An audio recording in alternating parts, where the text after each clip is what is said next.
आज रिद्धी सिद्धींची जाणार होती ट्रिप. त्यांना मी उठवत होते आणि मग त्यांना उठवल्यावर मी त्यांना आंघोळ घातली आणि त्यांचा टिफिन तयार केला. आणि त्यांना खूपच जीवावर आलं होतं आमच्या सिद्धींना बघा. इथे खूपच रडायला लागली, मम्मी मला नाही जायचं. तरी पण आम्ही तिची फी भरली होती, कारण मुलीला पण मन मोकळं राहता येईल. मग ही बघायचं कसं तोंड झालेलं आहे की तिला नाही जायचं, तरी आम्ही बर्जे पाठवत होतो. मग काय शाळेत गेलो आणि त्यांची व्हॅन तयारच होती. मग मॅडमने एकेका मुलाला वर चढवलं आणि माझ्या मुलीच्या बॅग एवढी जड होती, मी तिला म्हटलं अगं मॅडमकडे दे. मग त्या माऊनी मॅडमकडे बॅग दिली आणि ती तर माऊ खूप खुश होती. पण आमची सिद्धू अजून सुद्धा रडत होती. तिला मी फार म्हटलं की बाळा नको रडत जाऊ, पण तिचं काय ऐकन असं झालंय बघा. आता ती थोड्या वेळाने बघा कशी रडत राहते. आणि मी तिला सकाळपासून समजून सांगतो की बाळा मस्त मजा येईल, मजा येईल तुला गार्डनमध्ये खेळायला मुलींसोबत. आणि ते सर्व मुली जाते तर तू पण जा.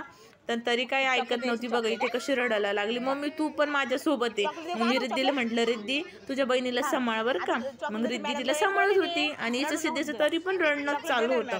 मी तिला खूप समजत होती. मग ती म्हणत होती मम्मा तू हात सोड तिचा, मी तिला सांभाळून आणते. हिला म्हटलं मी तुला आल्यावर चॉकलेट दिल. मग ही काय मॅडम म्हणे तुम्ही दूर राहत तर मग ती रडणार नाही. मग मी थोडं बाजूला गेली. मग तिला म्हटलं बाय बाळा बाय. तर ती तर काही बाय नाही करत होती, बघत नव्हती. मलाच तिला समजून सांगायला गेली आणि मग मी तिचं रडू पुसायला लागली.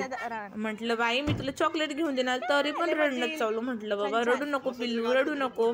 मग तिचं काय मग ती जायच्या वेळेला अजूनच जोरात रडायला लागली. मग मी तिच्या जवळ गेली आणि तिला म्हटलं मी चॉकलेट देईल तुला, मला बाय बाय कर. मग नाही का तिच्या डोळ्याचं जे पाणी आलं होतं ना, मग मी तिच्या जवळ गेली आणि तिचे जे डोळे पुसले. तर मला खूपच वाईट वाटत होते की बाबा ती नाही म्हणते तरी मी तिला पाठवते, की म्हणजे मी काहीतरी चुकी तर नाही करत आहे ना. पण मग म्हटलं जाऊ द्या. मग मी तिच्या जवळ गेली आणि आता मी तिच्या थोड्या वेळाने डोळे पुसते. तिचं बघा डोळ्यातून टप टप टप टप पाणी चालूच होतं. मला खूपच वाईट वाटत होतं त्या गोष्टीचं. म्हटलं सिद्धू तू जाऊन तर बघ, तुला खूपच मज्जा येईल. मग मी तिचे डोळे पुसले. मग थोडी शांत झाली. मग मी रिद्धीला म्हटलं बाळा तू नाही का तिला सांभाळ. मग रिद्धी म्हटली हो मम्मी मी तिला सांभाळ. मग काय शांत बसली ती. मग ते काका म्हणे आम्ही व्यवस्थित आणू, मॅडम पण म्हणे आम्ही व्यवस्थित. मग काय त्यांची व्हॅन निघाली. मग काय मॅडमनी नाही का मला त्यांचे शाळेचे फोटो पाठवले, ट्रिपला गेलेले हे ते फोटो आहे. सिद्धूने ते तिथं खूपच मजा केली आणि जायच्या टायमाला तेवढी रडत होती बाबा की असं वाटत होती बाबा का मी बळजबरी पाठवलं, का बरं मी पाठवत असेल. मग काय बघा बरं ती किती मजा केली. आणि आल्यावर तेवढी खुश होती मम्मी मॅडमने मला हे घेऊन दिलं, मॅडमने मला ते घेऊन दिलं. नंतर म्हणते तू म्हटली होती ना आम्हाला की मम्मी तू आम्हाला चॉकलेट घेऊन देणार रे, मग तू आता आम्हाला चॉकलेट घेऊन दे. बघ मॅडमने आम्हाला बिस्किट दिलं. मग आता तर एवढ्या खुश झाल्या. मग मला पण चांगलं वाटलं. मी विचारलं काय काय केलं ते सांगत होते. मग आता परत जाशील ना पुढच्या वर्षी.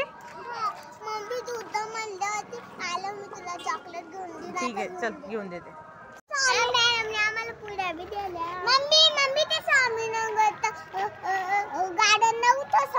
मग दुसरं होतं तुला काय सांगितलं, ते दुसऱ्या गार्डनला जायचंय तुम्हाला, त्या थोडं जायचं. छान होतं का, काय काय खेळल्या. ते जम्पिंगचं नव्हतं खेळली का, टॉम अँड जेरीचं नाही का, अजून रेल्वे